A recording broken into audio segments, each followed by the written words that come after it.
Terbukti secara sah dan meyakinkan menjadi tangan kanan Teddy Minahasa menggelapkan dan juga mengedarkan sabu. Dodi Prawira Negara divonis 17 tahun penjara. Putusan ini saudara jauh lebih ringan dari tuntutan jaksa penuntut umum dengan 20 tahun penjara. Lalu apa peninjauan majelis hakim hingga meringankan vonis dari Dodi Prawira Negara? Berikut ini ulasannya untuk Anda. Silakan duduk. Bisa dilanjutkan persidangan hari ini. Baik. Turut serta melakukan secara tanpa hak atau melawan hukum, menjadi perantara dalam jual beli, menukar atau menyerahkan narkotika golongan 1 dalam bentuk bukan tanaman yang beratnya melebihi 5 gram. 2. Menjatuhkan pidana oleh karena itu kepada terdakwa tersebut dengan pidana penjara selama 17 tahun.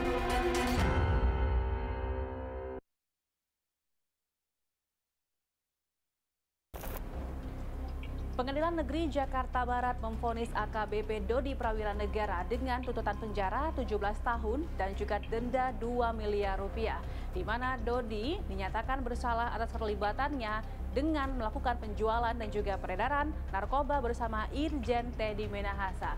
Sejatinya tuntutan yang dilayangkan kepada Dodi ini lebih rendah daripada tuntutan jaksa penuntut umum yang menuntut selama 20 tahun penjara.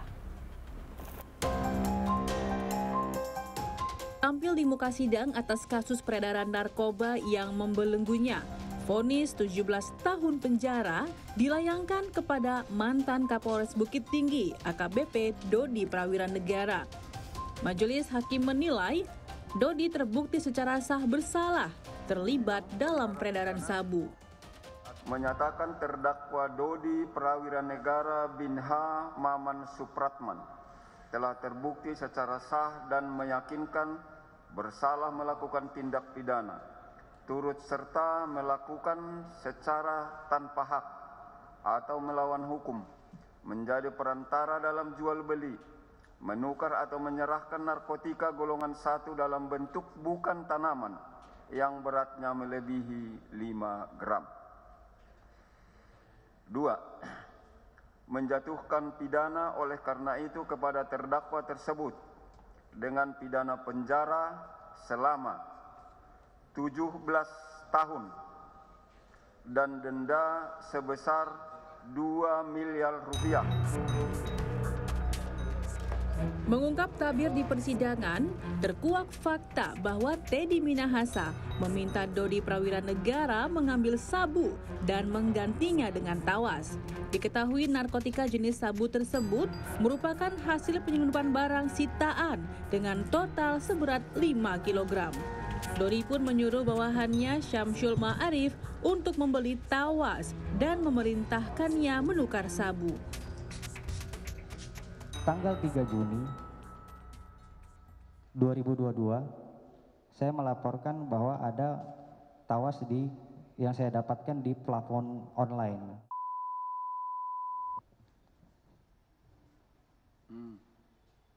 Setelah itu, saudara Dodi bilang, ya sudahlah pesan aja 10 kilo yang mulia.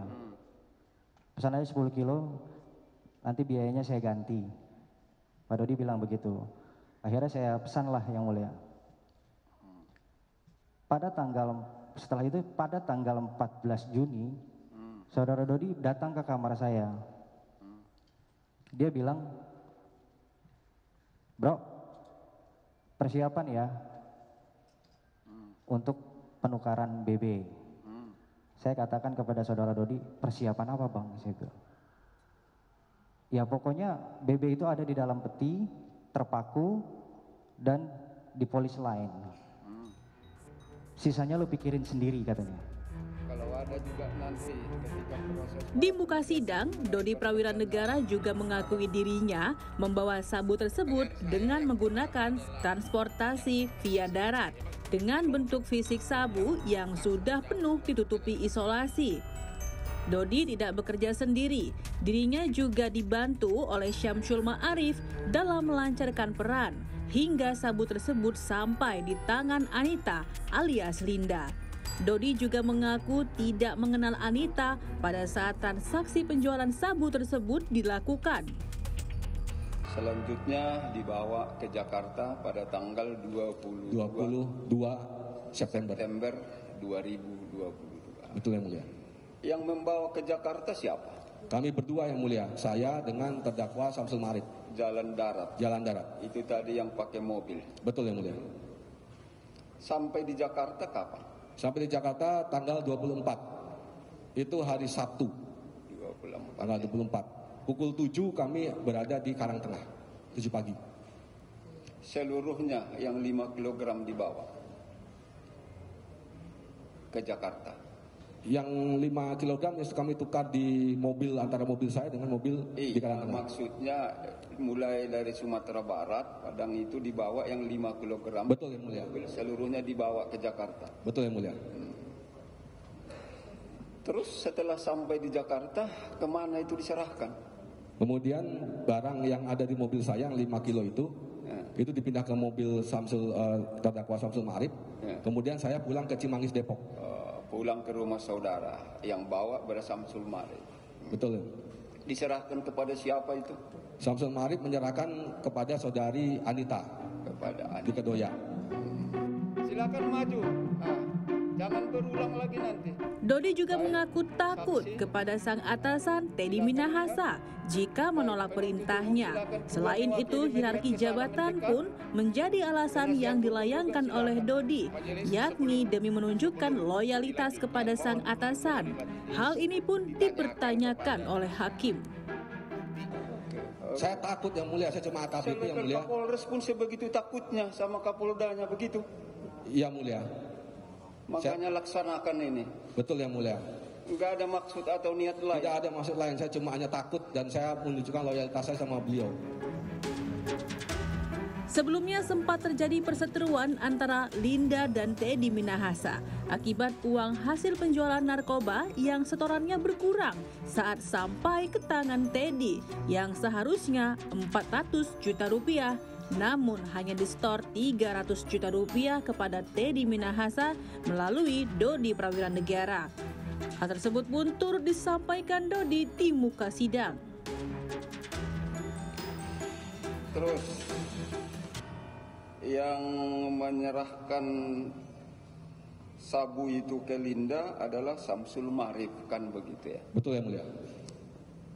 Tahu kapan terjualnya itu kepada orang lain? Dari laporan Samsul Marif kepada saya, di hari itu juga ada satu barang sudah laku sebesar 300 juta. Sebenarnya 400 yang mulia, tapi 50 diambil Anita, 50 diambil kurir. Tapi satu bungkus sudah terjual. Satu bungkus sudah terjual. Maka saya laporkan pada saudara terdakwa, satu bungkus tidak bisa diambil lagi Jenderal. Satu bungkus tidak bisa diambil lagi. Betul, sudah yang terjual. Kemudian yang 4 bungkus, apakah masih tetap di tempatnya Linda atau dibawa kemana? Masih tetap di Linda, kemudian ada perintah dari beliau untuk ditarik mulia dengan uang 300 juta. Ditarik dari rumah Linda. Terus setelah ditarik kemana dibawa? Ke rumah saya mulia. Dibawa ke rumah saudara. Ya. Oke. Uangnya ada dikasih Samsul Marif kepada saudara? Dari Samsul Marif 300 diberikan pada saya. 300 pada saudara. Itu hasil penjualan sabu. Hasil penjualan yang pertama. Terus saudara tukar menjadi Singapura dolar. Betul yang mulia. Bersama dengan Fatullah Adiputra. Betul. Betul yang mulia. Mulai dari pundi-pundi uang hingga ratusan juta rupiah, hingga menunjukkan keloyalitasan dan juga iming-iming kenaikan jabatan turut membumbui peristiwa ini, di mana polisi yang seharusnya menjadi aparat dalam memberantas narkoba, namun nyatanya malah turut serta dalam kasus peredaran dan juga penjualan narkoba. Kini seluruh terdakwa telah divonis oleh majelis hakim, di mana diharapkan vonis ini dapat setimpal dengan perbuatan mereka. Intan Ashar, Roy Ilman, Kompas TV Jakarta.